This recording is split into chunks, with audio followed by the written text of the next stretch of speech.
welcome to Beyond the Headlines. I am Opile Kaisa. Coming up, chaos in the city.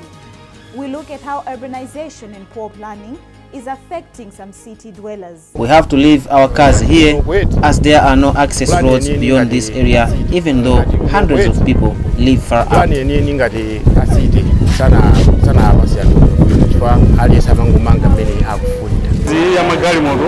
The birth of this business is that we were approached by residents around this area requesting for a car parking service. The request was made as the area has bad roads where cars cannot reach. In the arts, an 18-year-old boy puts his future on visual arts. These and more. Thanks for joining, and once again, welcome.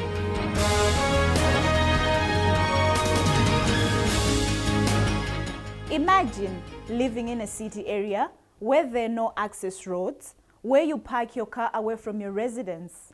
Well, stop imagining. This is actually the case in some parts of Blantyre City.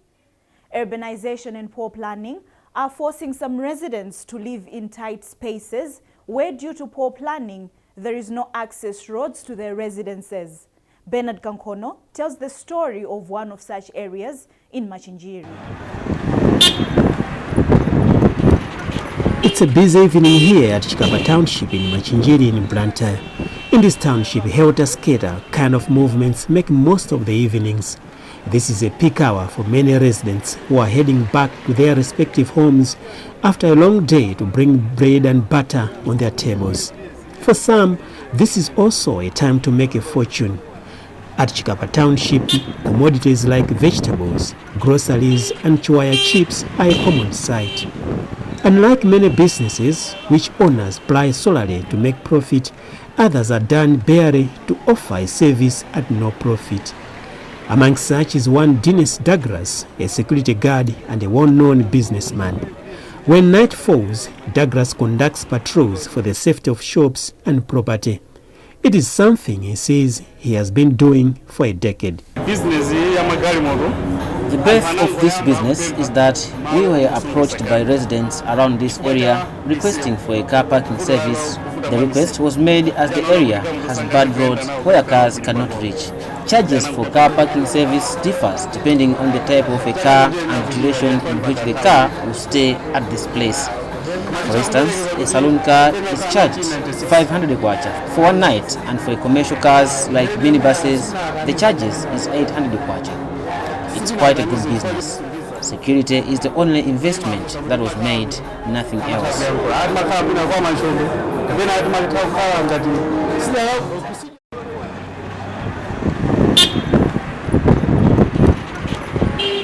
The situation in Machinjiri Township is not an isolated incident across the country. There are plenty of homes in the neighborhoods which have been turned into car parking roads, and these spaces are not well developed. All it takes is just for one to own a house or a shop, a relatively spacious and secure front yard close to a main road, where security is not as compromised. Away from security reasons for many urban residents subscribing to such an informal car parking services, it is a sigh of relief as many urban homes are located in places where cars can hardly reach, as explained by one of the residents in the township, Dave Mauzo.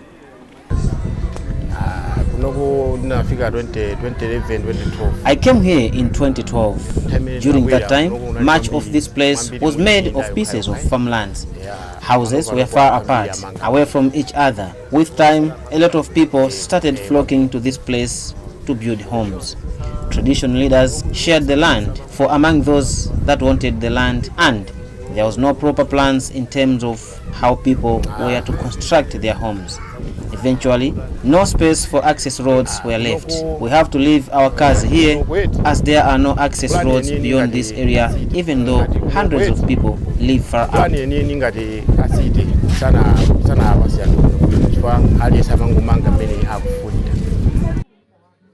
Malawi is among the world's least urbanized countries, yet Malawian cities are growing rapidly and most growth is unplanned.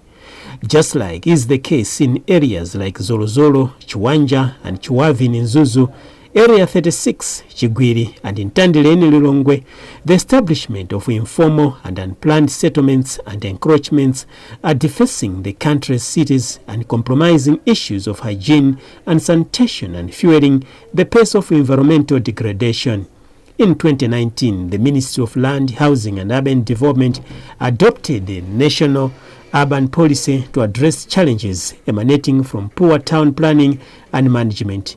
The policy empowers local government authorities like city and town councils to provide the much-needed urban plans to its residents, in addition to provision of infrastructure development like access to roads. In Blantyre City, poor city planning has manifested itself through growing numbers of slums, encroachment of hills and water catchment areas, and blockage of spaces for access roads. Efforts to find out from authorities with the Blantyre City Council on what it is doing to bring sanity on the highlighted issues include proper physical planning, particularly in populous areas like Machinjiri Township, proved futile. Meanwhile, a seasoned physical planner with the Malawi University of Business and Applied Sciences, MOBAS, Leslie Majawa, says there is need to upgrade already existing urban areas. There are so many things that can be done. For example, when you look at planning itself for urban development in our cities, it can occur in a number of ways. Or how you can handle issues of urban areas that are affecting urban areas. There are 2 or 3 ways. The first one is that we already have existing urban areas that have already been developed. And how can you improve the situation in those areas? Maybe you can do upgrading projects. For example, in Bayan, you can upgrade the area. Or maybe at Ntoba, or maybe area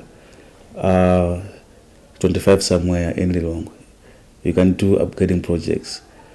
That is, sometimes they say slum upgrading. But even in areas that were already planned, like Chitawira or Area 18, you can also regenerate the areas and improve them to suit the condition of the 21st century. Secondly, to handle urban issues, you can look at forward planning or projection of how growth will take place in our cities. Our cities, the problem that is occurring in our cities is that managers of the cities are unable to project growth of their areas of jurisdiction. As a result, you find that the cities are developing outside the boundaries of the city, and our managers are unable to solve those problems that are arising because of this extension of cities outside their boundaries. And this is a very big problem in terms of urban development in our cities. I will give an example of maybe in Lilongwe, Chitipi area, or Blantyre, Chileka area, where development is taking place without any planning. This is a challenge to our managers, people who are managing the cities and areas that are experiencing urbanization. So these 2 things are very important. They can be done to address the issues that are arising in our cities. Majawa continues to point out that the current urban development policies are major contributing factors to unplanned urban areas. Our regulations, policies and others are so expensive for a poor and local Malawian in cities. It needs a lot of money for one to get approvals for development. At the same time, it is also difficult for a poor person to get land. I would say that some of the laws are discriminatory. They are not helping, especially the low-income people. And the solution to this, people create their own solutions. They will go to construct their housing in marginal areas like hill slopes. Look at Sochi today. In Bangwe there, people are constructing on the hill. Why? Because they don't have land. Because the process is so expensive. And I would say because of that, our policies are not adequate or they are not responding to the needs of Malawians, and they need to be maybe revised, to be localized, because most of these laws and regulations are adopted from especially European countries. But to sort out the issues of that are being faced by Malawians in our cities, we need localized or local solutions. And our laws and regulations and policies should be responsive to these needs of, or the demands of the local Malawians. Currently, Malawi has a 17% urban share of its total population, representing over 3.4 million people who live in urban areas. It is estimated that if urban areas are left without being upgraded, the number of Malawians living in urban areas by the year 2030 will have tripled.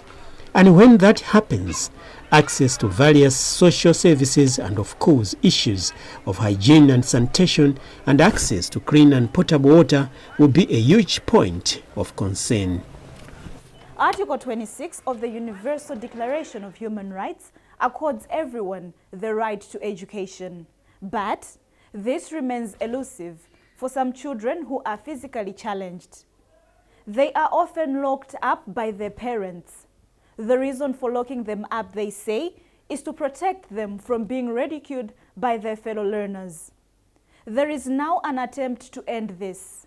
CRECOM, with support from Christian Blind Mission, is working in Zomba, Mulanje, and Nsanje to encourage parents not to hide their children, and from the look of things, the project known as Tiwapunzitse is paying off.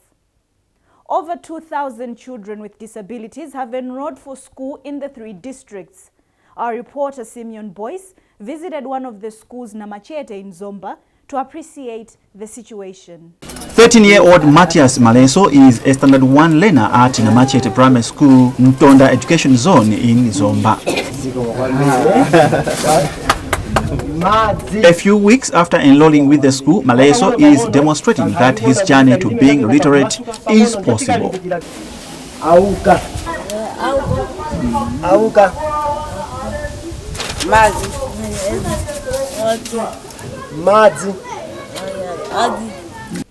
The development has delighted her mother, Cecilia Maleso, who says living with Matthias has always been a nightmare because of lack of communication. In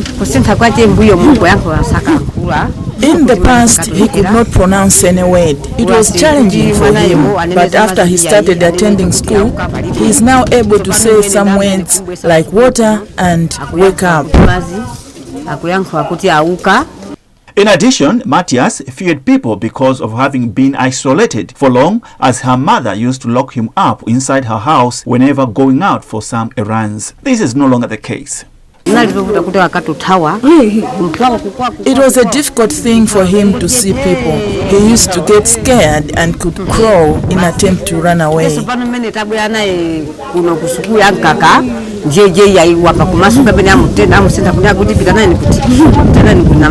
The story of Matthias is not an isolated incident. His narrative is similar to that of this 11-year-old girl, Gloria Chisusi. Her single mother, Caroline Chisusi, says since her daughter started attending school at Namachete Primary School, things are changing for the better.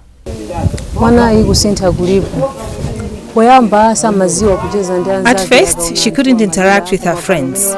Every time she sees people, she could cry. But when she started attending school, everything changed.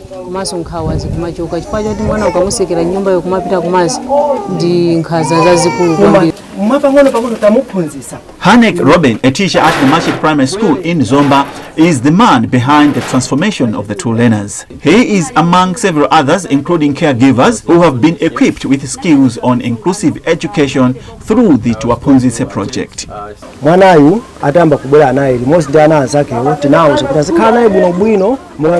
I told their fellow learners that they should not discriminate against Matthias because he is a human being just like them. With time, his attitude is changing. He started interacting with his friends and developed skills to start pronouncing some words which I was teaching.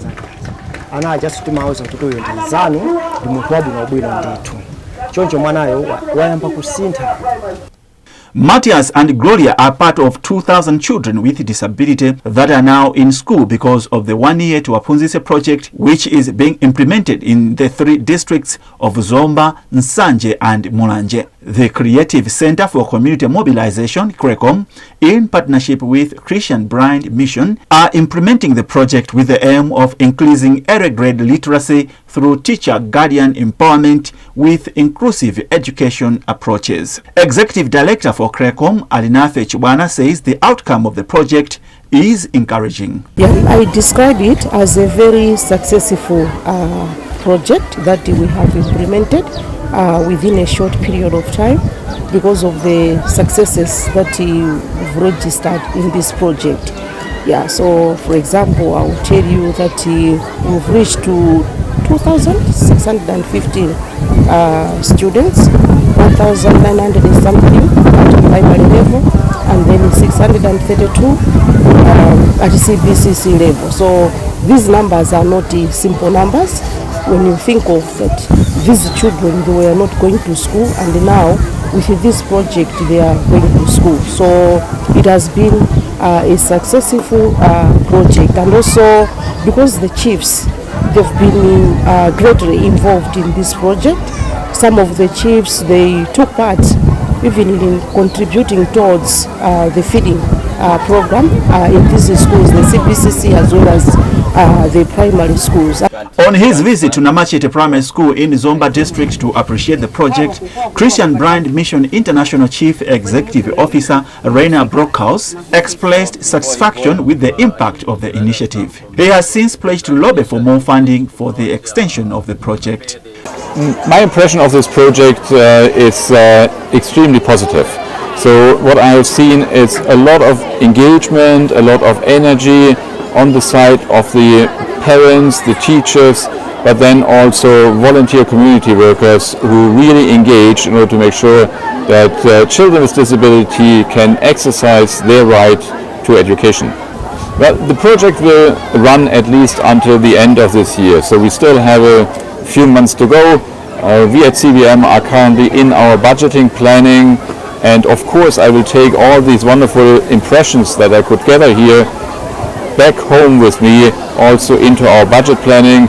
We will need to see if we can find donors and funders who are volunteer to support this project, be it from the German government, be it from other governments, be it private donors in Germany. These are the source of all of our resources, and we always do our best in order to engage them, to link them up with projects, and it would be just wonderful if we can continue this project.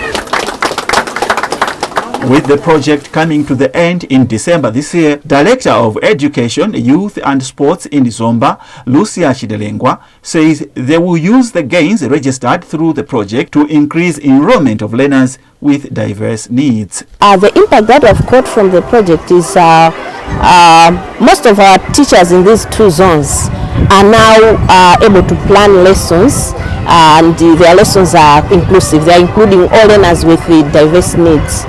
And also, there's been a lot of sensitization meetings in these schools. We have sensitized the school structures, the PTA, mother group, also the whole parent community. Statistics indicate that in Malawi, only 3.3% of special needs education learners are in primary schools, and that only 2.3% of learners are in secondary school, and that there is no data on special needs education learners in early childhood development centers, ECDs. Simon Boyce, Beyond the Headlines, Zomba. And finally, in the arts, we meet an 18-year-old who is determined to make a career out of a paintbrush and a pencil. This is a woman carrying her baby. The kuonesa chikondi. I think however mwana alusanga. It's evident that the baby is happy and enjoying mom's warmth. It's an appreciation of the role that mothers play, the love that they show to their children. Meet Martin Miles, a visual artist on a probable path to greatness. At only 18, the Manja resident in Blantyre has developed an unparalleled love for drawing and painting. With a pencil or paintbrush in his hand, Martin Miles is at peace with himself and able to express himself artistically. He's an up-and-coming artist whose artworks are slowly engraving his name in the art books. What started as a pastime activity has now turned into a full cherished career and a way of life for the 18-year-old. I started drawing way back in 2014. I had friends who liked drawing just for the fun of it. However, amongst us was one who drew like an expert, and somehow he inspired us, and we started to learn the basics from him. I didn't take drawing seriously at that time. It was until 2019 that his career began to take off. In 2014, there were floods that destroyed houses and rendered some families homeless. Miles' family was one of the affected and had to seek refuge at the house of her mom's friend, who lived with her sister in Manja Township.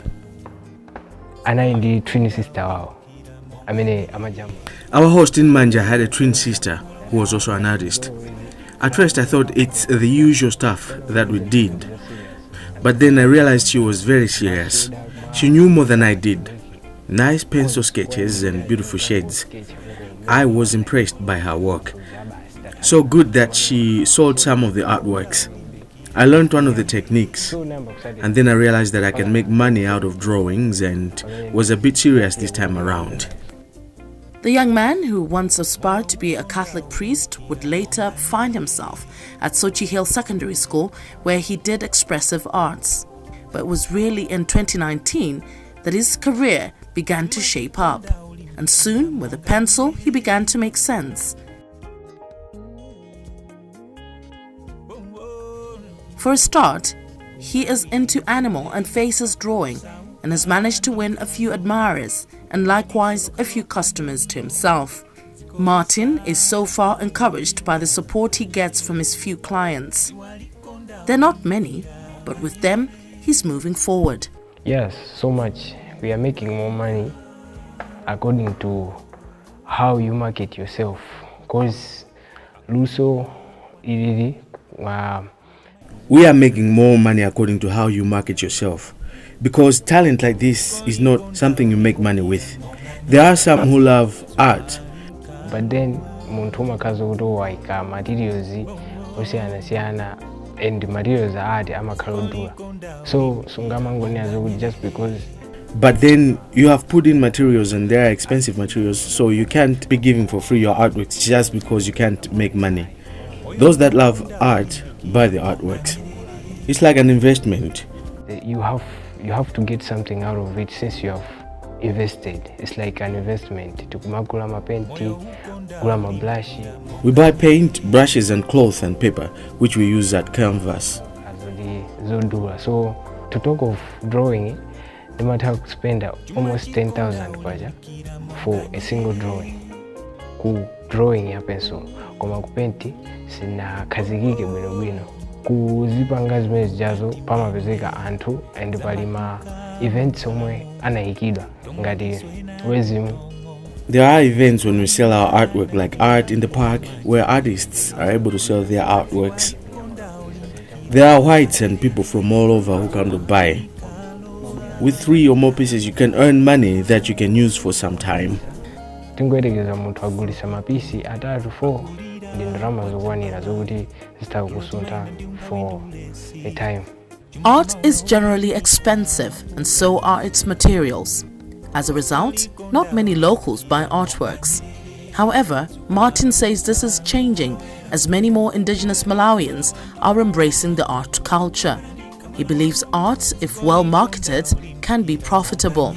This young man has many goals and dreams. He would like to further expand and sell his artworks internationally. The Manja resident believes if given support, youths like him can go far and beyond. In the meantime, he advises his fellow youths to identify and invest in their talent rather than wasting time. Umoyo wa munthu umayenera zokuti uziwe chinthu chimene umachikwanisa mophweka. Sichimakutengera mphamvu zambiri kuti uchikwanise. Several things influenced me to draw an artwork. First, It all depends on the mood that I'm in. And then there are influences like upcoming events and religion, but it's rather difficult to tell what aspects really motivate me. My artwork is as a result of so many things. Obviously, this is business. I paint to have something to survive on, although at times it's not enough. So nditakunena zuri ajinyamara apezi zomwe ali, we should say whatever they are good at, kuri apange invest in that as an ajinyamara. This far, Martin is able to come up with a wide range of stunning drawings, but it cannot be said that he has mastered the art. He has a lot to learn to reach the level of his admirer, Nigerian hyper-realistic artist Kelvin Gaff. I would like to be a media artist, covering both and using both in same picture. I do have so many inspirations. I want to be hyper-realistic. I want to come up with my own unique style, one that will contain both hyper-realistic paint elements and one that will define better. But I'd like to be mixing my media. So, like in front of event style the style yanga it is panga my elements are hyperrealism, commercial my elements are paint. So it's drawing more or less like a camera. You show every detail on that artwork you are making. Every detail. Whether you're drawing a human being, the way the eye is, it's the way you draw it. So I'm looking forward to inventing my own style, which contains hyper-realistic elements and paint elements. Art is a multi-million-dollar industry. Pieces like this fetch millions of dollars elsewhere. Martin's dream is for his artworks to fetch such sums. He could just be right on the path, and who knows, we could be having our own local Vincent Willem van Gogh on the making. It's just a matter of time. Martin's name is engraved in the Book of Arts.